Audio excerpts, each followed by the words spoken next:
ways of reaching out and getting your message out to people continues to evolve, even within the platforms that we've been using for a while: Instagram, Facebook, podcasts. Welcome to Spiritual Rockstar Podcast, where world-changing spiritual entrepreneurs come to deeply awaken the power within to bring forth their greatest purpose, while enjoying being in tune with all life and real wealth in all aspects of their lives. I'm your host, Daniel John Hanneman. Welcome to another amazing episode of Spiritual Rockstar Podcast. I'm grateful to be with you today. Today, I'm going to be talking about the Great Adventure of Entrepreneurship for healers. This is especially for those of you that are just entering into the realm as healers, and also, of course, for those of you that have been on this path for a long time will gain tremendously as well from this episode.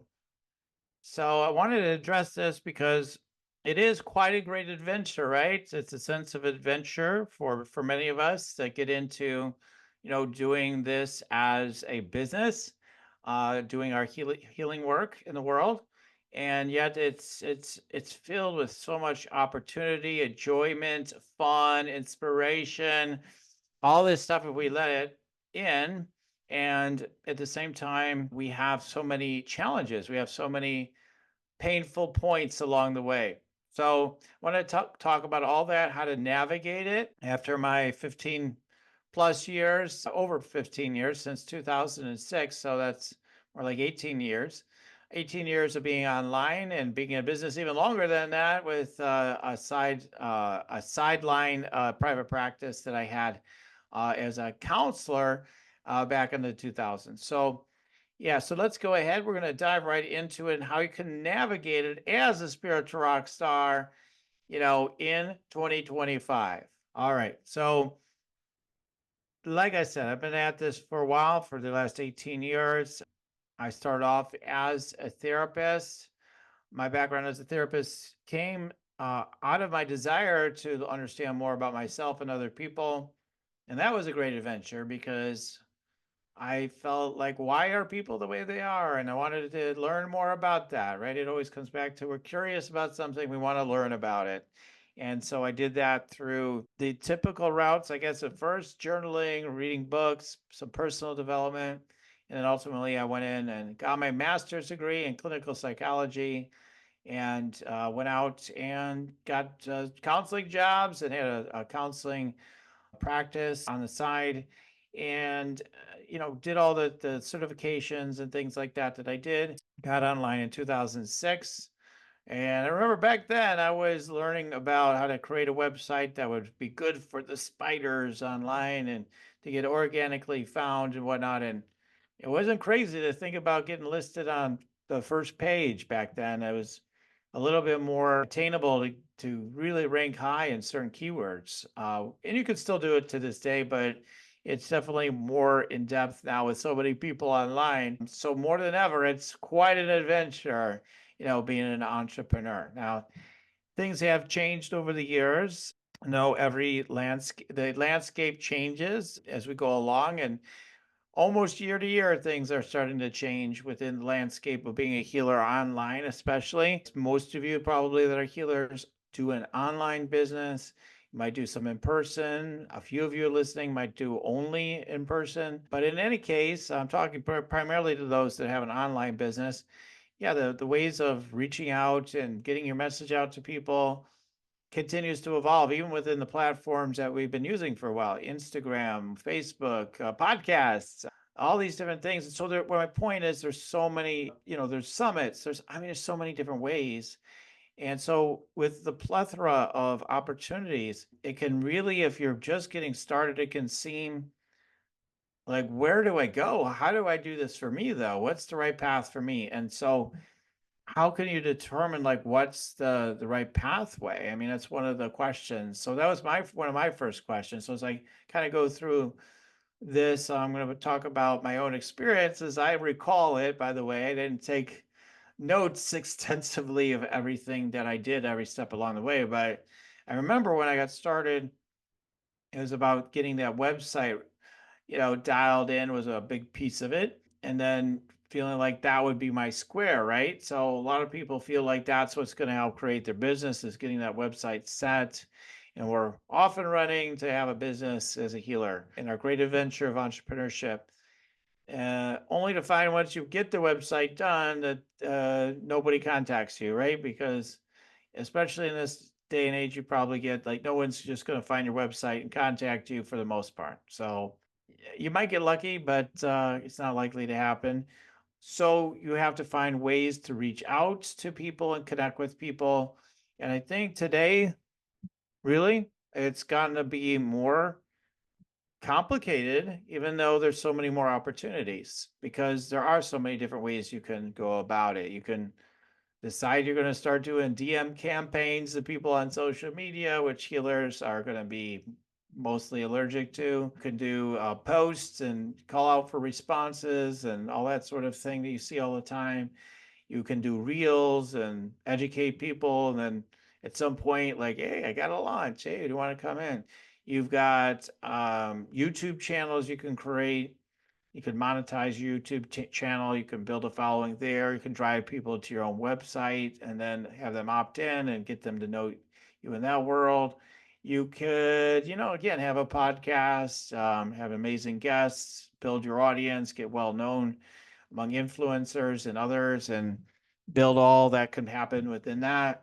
So, and that's just a starter. Again, there's so many more. There's more than I can list, probably even a whole hour podcast just talking about all the different things you could do.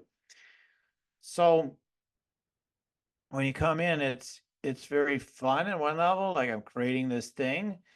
And then so that's why a lot of people in the beginning of the adventure like get really fascinated by certifications, creating, developing things, because that's a lot of fun stuff. And you're not confronted by getting in front of somebody and presenting what you could offer and having them say yes or no to working with you, basically. So a lot of times what we do is we just keep double down on courses and certifications and all this stuff, and we don't take the basic steps of getting in front of somebody. And so that's one of the things that I ran into probably myself, I'm sure, because I remember trying to figure some stuff out in the beginning. But pretty quickly, though, I started realizing I have to, if you're not going to have any customers if you don't get in front of people, and how am I going to get in front of people? So I don't know. I did different things. I started one of the earlier things I did is I did start a radio station on Blog Talk Radio. I think that was definitely in the 2000s. I remember that. I also started developing an email list. I got people opting in through people I knew at first, like a lot of people do, going to network meetings locally.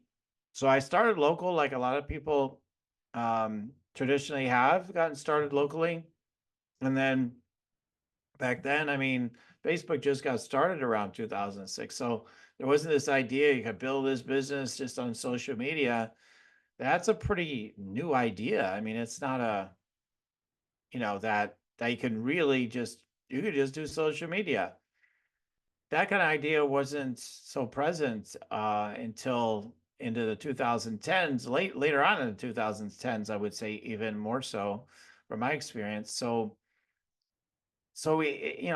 the opportunity to get in front of people in these different ways, I think a lot of times we're wondering what's the most comfortable way to get in front of somebody. Certainly not DMs, right? That's not comfortable to reach out to strangers, especially, and say, hey, what's going on? You got any anxiety? Okay, I'm an anxiety coach. I'll help you. It feels very weird for people to have those conversations usually. So we're going to avoid things like that. Instead, we're going to probably talk to people that are our own peers, colleagues. You get to know those people, right, as you go through certifications, programs. And then I could just predict like what many of you experience, because this is what happens. Well, a comfortable thing to do would be for us to do something together, and we can bring our friends together, and we could have an event, and maybe we can get clients that way. Okay, and then you set up an event. Maybe you get an event set up. Many times I see new people doing that, and they can't get an event going because one of one of the two people ends up having excuses why they're not ready, or it's got to be like this, or it's got to be like that, and they have conflicts.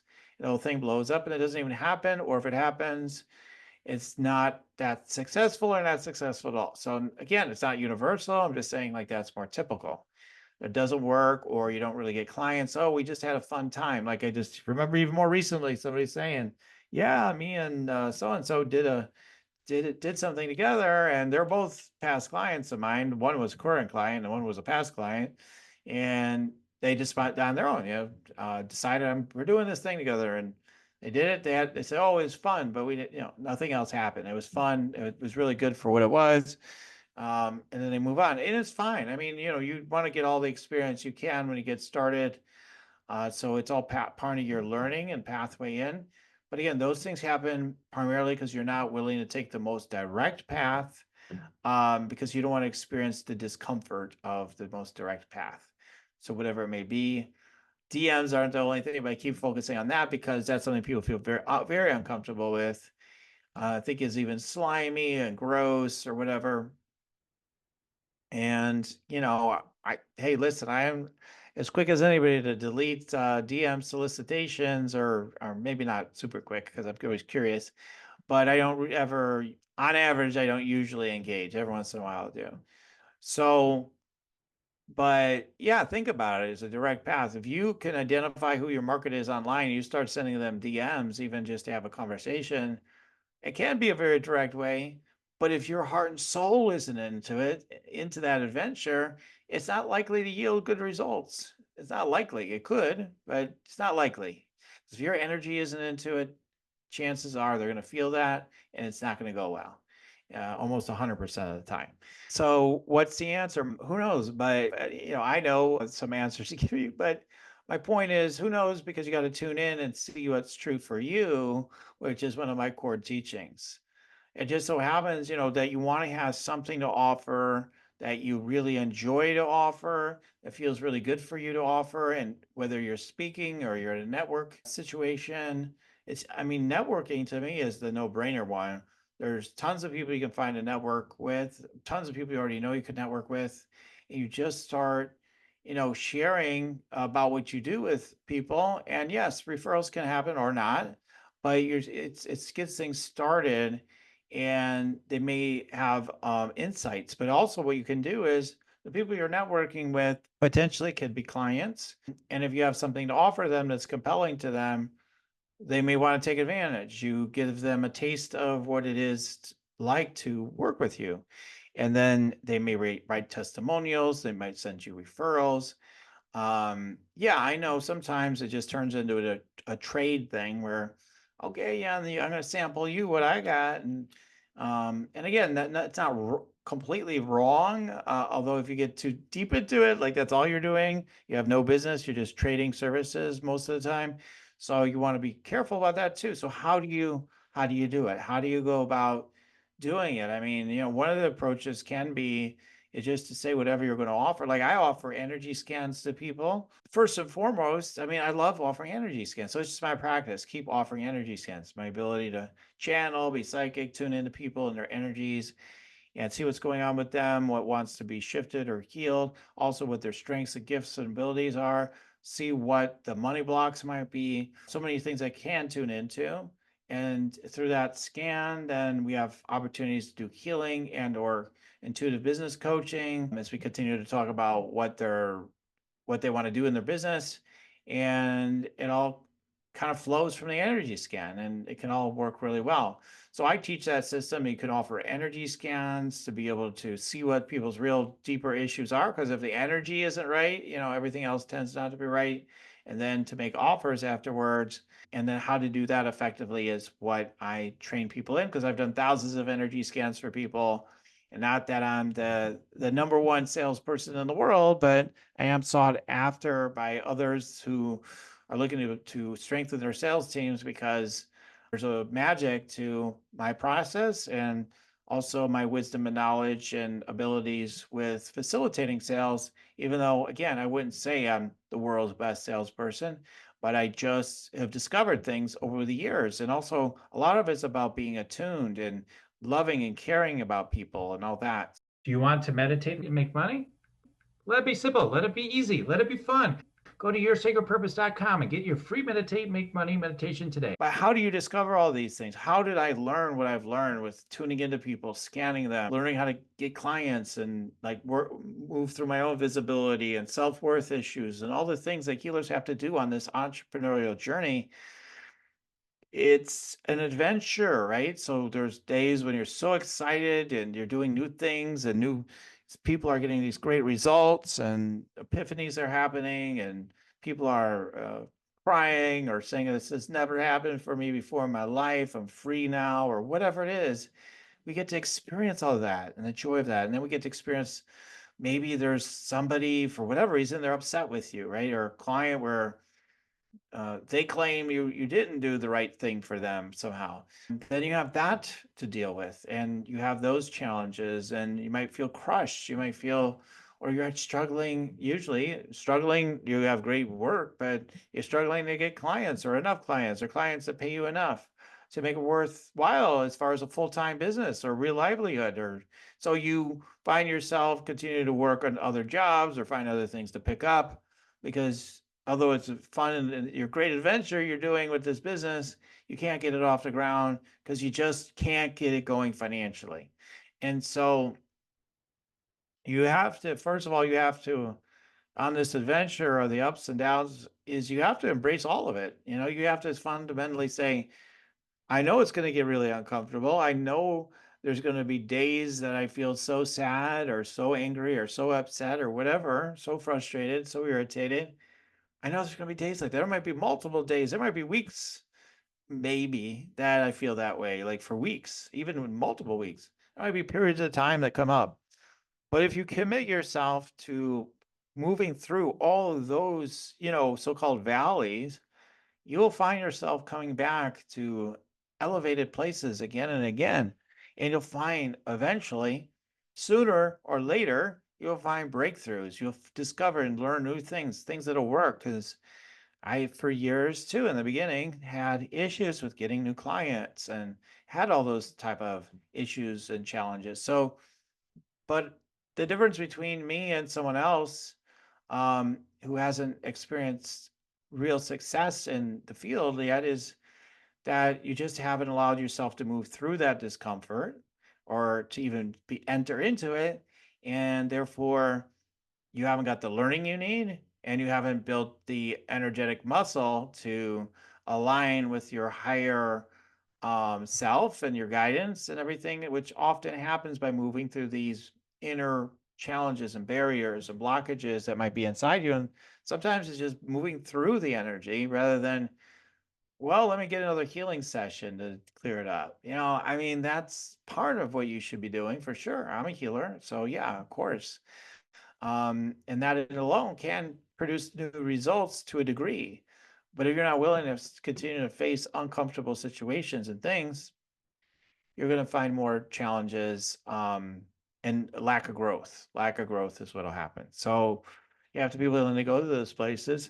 Um, Now, there are schools of thought and there are people of practice. Um, the path to success is the comfort zone and all those type of things. But even those people are going to experience ups and downs. So no matter how you frame it, you're going to experience discomfort. And so whether you say everything's going to be in my comfort zone or not, doesn't matter. You're going to experience it and you have to face it and you have to move through it. You might have a million dark nights of the soul, potentially, but you have to be strong enough. And that's why I talk about being an invincible six-figure healer, because you can't let anything, break you down to where you're like, no, I can't do it. I give up. And then permanently give up or temporarily keep giving up to where you can't get the momentum going to have the business that you would love to have, that you would desire to have as a healer. So you have to, it is an adventure, right? And on any adventure, any quest, yes, there's the fun of it, the freshness of it, and, but there's gonna be, just theoretically, there's dragons out there, there's this or that, things that you expect, things you don't expect. And all of them are there to teach you something and to strengthen you. They're all your friends. Those dragons are your friends. They're like, hey, you need to pay attention to me. You need to embrace me. When you embrace me, then anything's possible. So if you embrace that, the idea of only living from your bliss, like that's a common thing. It's the idea of being a spiritual, well, then we just flow with inspiration and bliss and everything. Yes, that's part of it. But even coming from that space, you're going to run into those uncomfortable things. So that's why I kind of, rather than just talk about live this blissful energy and everything's light and easy all the time, I talk about the discomfort these days because I know that that's what's going to stop people. Oh, I'm feeling uncomfortable. Let's just stop. No, no. You need to move through that. You need to move through that. Well, if it feels heavy, though, I should drop it and go with something that's lighter. It depends, right? So most things, it's one of the great teachings I got from one of my early teachers in life. Not even a spiritual teacher, but actually, I was going through my clinicals, my externship, and it's a clinical psychologist type, master's, not full psychologist, but told me, when I asked certain questions, she would say, it depends. And so I think like that is so wise to just realize, all these things you hear, be like this, do this. Is that true for you? Well, it depends, it depends. So does it feel like you're avoiding something, or does it feel like it's just not a fit and it's not your thing to do and you're meant to flow with the something else, or your more joyful path or whatever. But sometimes we're just resisting something. There could be tremendous joy on the other side of that. Like I just did a summit today where I was doing energy scans for people there, and I was greeted, oh yeah, Daniel's here for the third time, in a row now, 3 years in a row. And he's always one of the most talked about people at the summit, or maybe they said the most talked about person.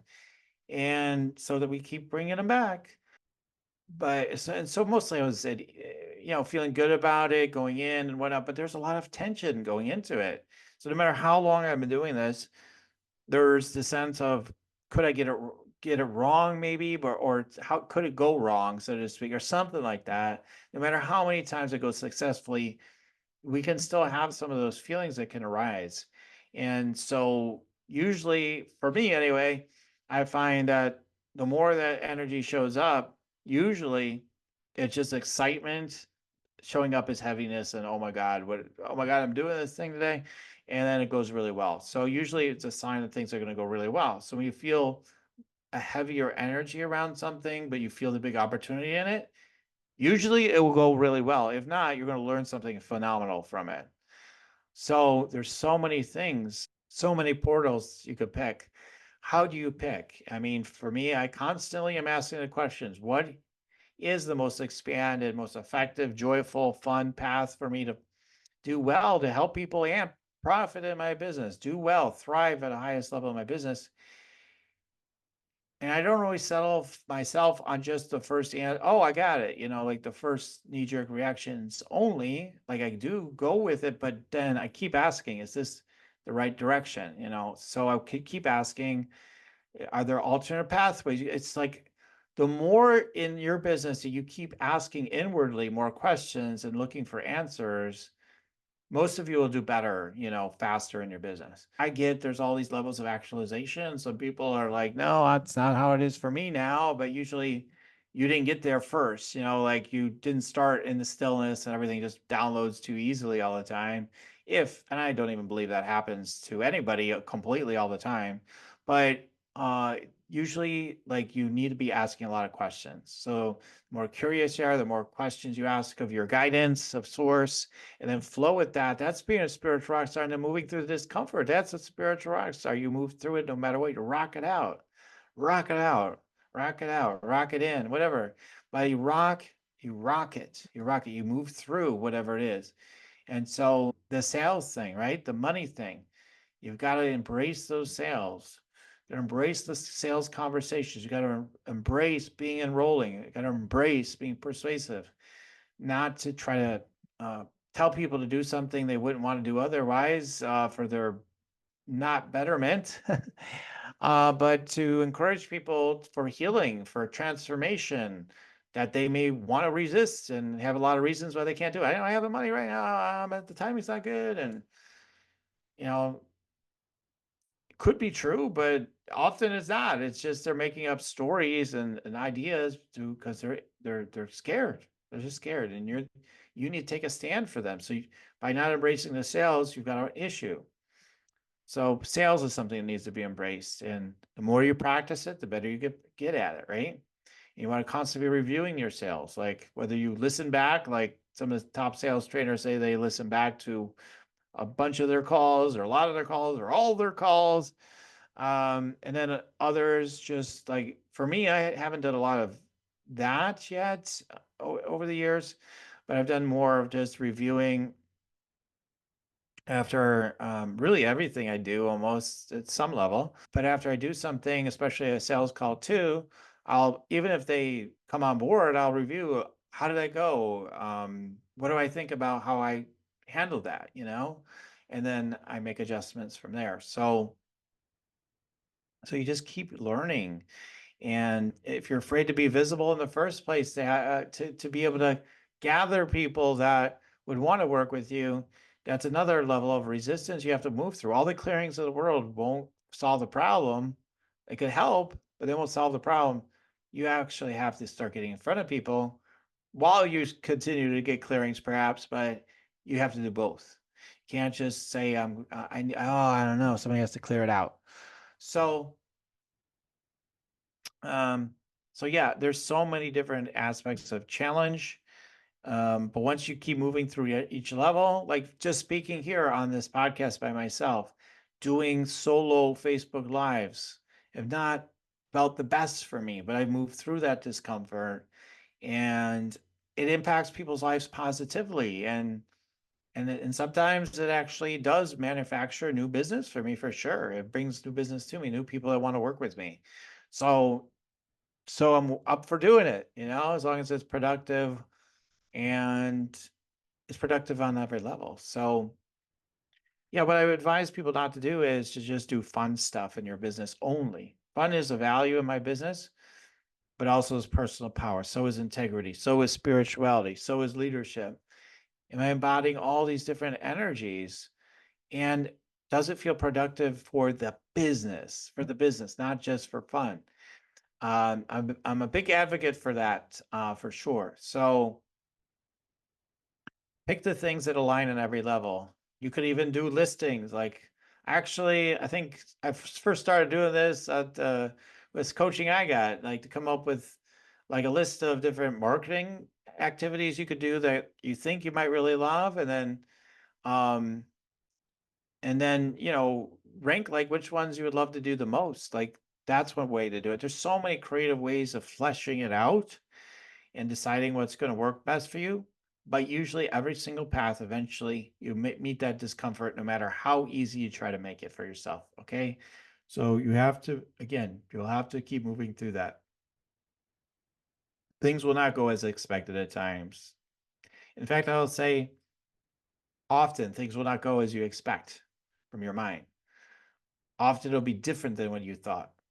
But there's what you want to do is when things don't go as expected, is to, yes, expect the unexpected, but expect the unexpected in the most glorious way. So in other words, this isn't working. I keep making this $5,000 offer and for this XYZ and nobody wants it. Oh my God.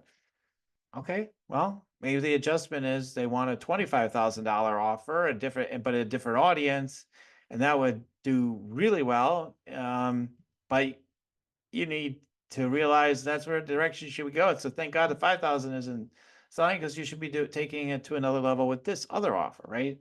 So when something's not working, sometimes, yes, we have to just double down and figure it out, so to speak, let it work itself out. But sometimes we need to realize you're being given a total stop signal. Okay, we wanted you to learn something from this, the universe or whatever you want to call it. But now we want to go over here. And often people don't hear that part. They just stop or they keep doubling down on what's not working. So there's so many aspects to this adventure. And it's very challenging spiritually, mentally, emotionally. And that's where the coaching really is helpful. Like to have somebody to, for me, having the emotional support can be really huge for me in my business, and through the coaching and the energy clearings and the strategic coaching that I get, all those things can be so invaluable. So that's why getting coaching and healing and all those types of things are things that people often say, well, no, I'm not doing. I joined all these programs. They didn't work for me. Now I'm not going to do anything, but to just do my own thing. Like that's been a pattern I've heard was, here and there. I don't know, not all the time, but often I hear that these days a little bit. And,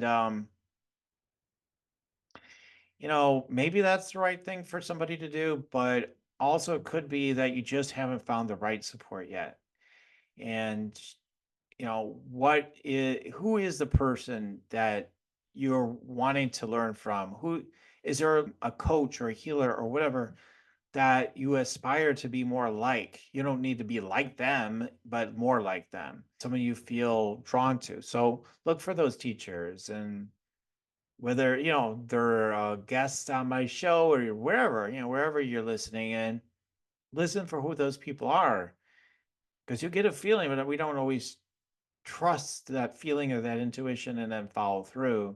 So watch for it. Expect that unexpected thing. Like you don't know where it's coming from, but expect that next mentor. Even if you have a mentor now, like it's possible you need a new one, or you need to upgrade, or so that's what I've seen for my clients. Sometimes they're already working with people, but then they work with me and it adds something they didn't have before. And sometimes they let go of their old mentors because what I brought was what they were maybe missing, or they work in tandem with me and that other person. So it depends. So yeah, as an intuitive business coach, energy scan trainer, and someone that's here to, help healers claim their intuitive psychic healing and sales power, so that you can go from wherever you are now to six figures in 6 months or less. You know, then for me, it's just, I just looking for the people that are drawn to me. We have some sort of soul connection or agreement to work together, and they're ready for the results that will happen in working with me, which means that they'll get to that level, and also they'll experience deeper connection with source. They'll get deeper healing, in the process, and they'll finally be living a life of their dreams if their dream had been to be a thriving healer. So that's my, what I just get such joy with healers, because we do have all these great opportunities, and yeah, we get it. We're so powerful. We're so magical, and yet we get caught up in being so sensitive to how people might perceive us, or what people think about the type of work we do, maybe all the different impediments that come up, all the things I've been talking about, the sales, the visibility, all the different things, the marketing. You don't want to do those things. That isn't who you are. But yet there's a way for everything to happen that would work for you. You just need to allow yourself to realize what that is, whether it's through your own meditative practice and or getting support to fast track it, likely through someone like myself that's been doing this for a long time, that could see it for you and then help you to see what the path might be for you to thrive at the highest level. And yes, and I also work with people at the higher levels as well, to double the revenue in 6 months if you're over six figures. So if you're looking for new support to navigate your entrepreneurial journey to the next level, I would recommend that you take action to get the support that you need, because that's honestly where I've always seen the greatest results for me, is when I've gotten the proper support to help me on my next leg of evolution. That's what consistently works. So guys, that's what I want to share with you today. And I'm just so grateful for all of you listening in today. Trust whatever you feel your one next step is right now. That's one of my principles too, is when people are like, I just don't know what to do. Just trust whatever you feel is your one next step right now, whatever it may be. And then follow the connected space of always knowing within yourself in each moment what your one next step is, and you can't go wrong. Things will figure itself out from there. All right. Okay, but you have to take that action though, with those steps. You can't be like, oh, I know that's my next step, but I'm not going to do it. You got to keep taking those steps. Okay, guys, great. So if you want to connect with me, you can go to my website, yoursacredpurpose.com. Get the free meditate and make money meditation. People love that. They love to grow their business from that meditation alone. Check it out. Just play it without me having to go on and on about what it is. Here on the show, once again, I talk about it again and again, the wonders of it, to download your own answers each day. And then also you can get a Rock Your Sacred Purpose energy scan consultation. That's right on my website as well. And we also always have my ongoing energy scan training, which is a perfect system to learn how to have something extremely compelling, like doing intuitive psychic readings for people, and offer them to work with them after giving that reading. And it blows people away. It makes a big difference in people's lives when you can do that kind of work. And I successfully am able to do that with virtually every single person that comes into my trainings. So if you want to check that out, maybe we'll put a link in and then show notes for that as well. And to check that out through a preview call that I have coming up perhaps. All right. So I'm very grateful to share with you. Take the next one step, whatever it is. It's the minute you get off this podcast, take a breath, see what your next one step is. Keep following that path. And I look forward to continuing to connect with you through the podcast. All right. Like I always say, keep on tuning in, and we'll keep on rocking it here at Spiritual Rockstar Podcast. Till next time, everyone. Goodbye for now. For listening to Spiritual Rockstar Podcast. Stay tuned for our next upcoming new episodes each Saturday. Please be sure to subscribe, rate, and review to help us to serve you best. As a reminder, you can get your free Meditate and Make Money meditation at www.yoursacredpurpose.com to rock your sacred purpose. Goodbye for now, everybody.